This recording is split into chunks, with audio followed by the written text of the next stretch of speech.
Hi everyone, Zachary Lui here from Confucian Qigong. Today I'd like to talk to you about Confucian Qigong, or Confucian paradigms applied to your Qigong practice. As a disclaimer before we begin this video is meant just as a nutshell or taste of what the system is. In no way is this meant to replace lectures or books because, again, there's vast information on Confucianism in general. So like the Buddhist Qigong video or the Taoist Qigong video, this is just a very rough nutshell. I'll try and pack as much information as I can in a short video. However, if you are really interested in this type of work or just Confucianism in general, pick up a book and go read. So with that said, let's begin what Confucian Qigong is. In order to understand Confucian Qigong, we have to understand a few things, being the man himself, being Confucius, and the Confucian philosophy. So with that, who is Confucius? Confucius was a person that was born in the spring and autumns period in China. Specifically, his birth is at 551 to 479 BCE.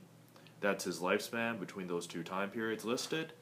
And when he was bouncing around between state to state, he was more or less vouching for this philosophy of how rulers should be with the people. And it was more about social responsibility, social harmony, and more or less this group dynamic attitude with Confucius. And in order for a ruler to rule wisely, he had to work on himself purely, which is actually something that's more emphasized in Confucianism than any other philosophy in China. The exceptions may be Taoism and Buddhism, but they go in a different way of actually how you interact with that. All these systems I just said do work on this idea of you need to take responsibility for yourself and you need to work on yourself, but the Confucian spin on it would be much more you need to do this in groups or you need to do this with people. Because without the people, how can you have more of this feedback mechanism?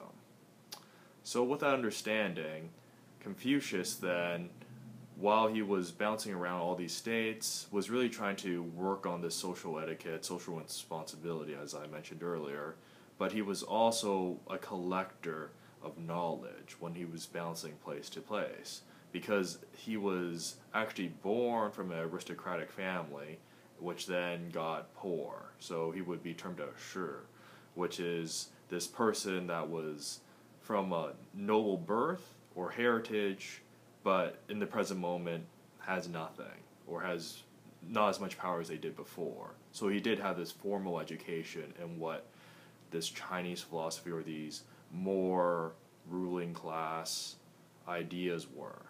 But he wanted to kind of spread this throughout all of China at the time.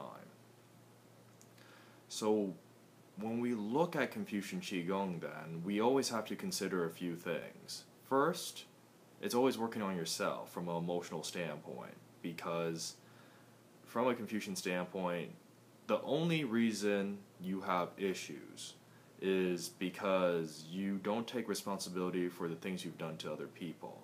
You don't account them, you just let them happen. There's no mindfulness in it.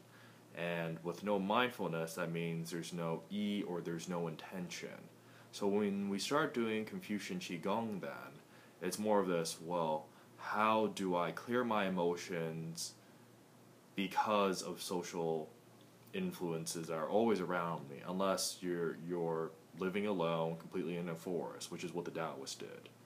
But you're always if you're in a society, you need to always interact with some person at some point, is the Confucian idea. So that's a proper time to do cultivation work.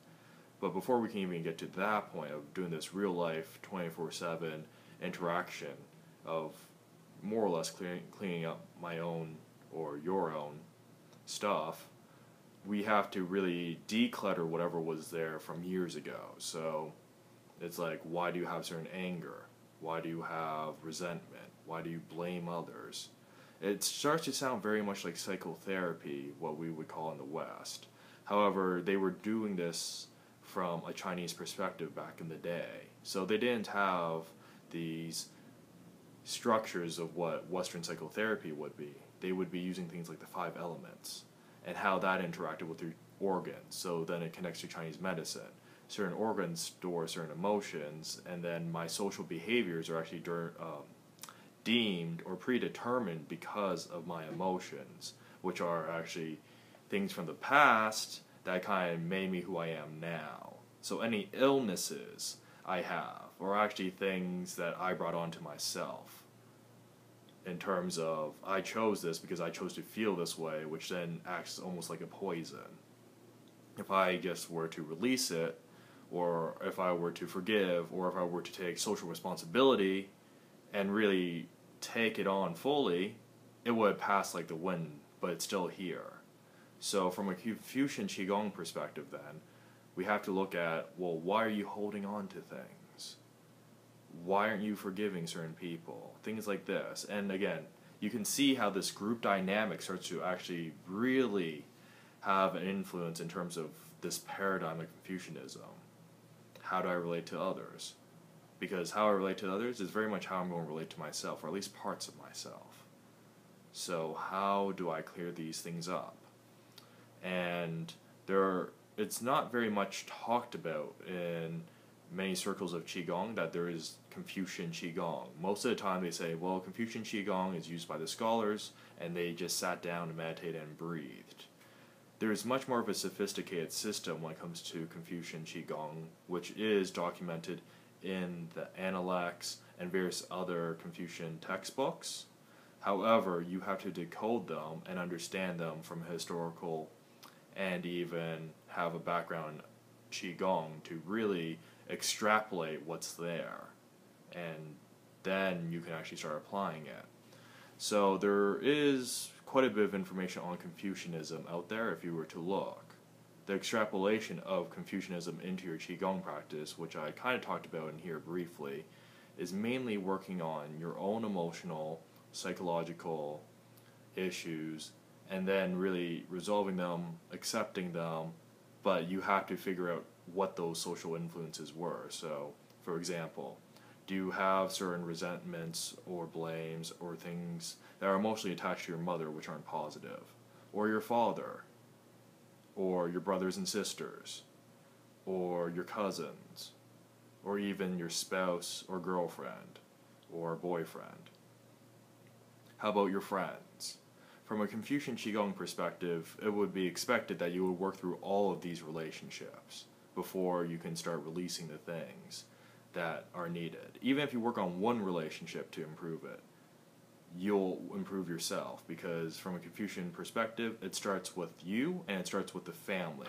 If you can more or less work the relationships from yourself, your family, friends are easy. And then never mind, say, your colleagues at work or your boss or any other people around you. But it starts from a still point being who you are, decluttering, and then expanding outward to your closest relations, and then to more of your external relations. All relations from a Confucian Qigong perspective have an impact on you.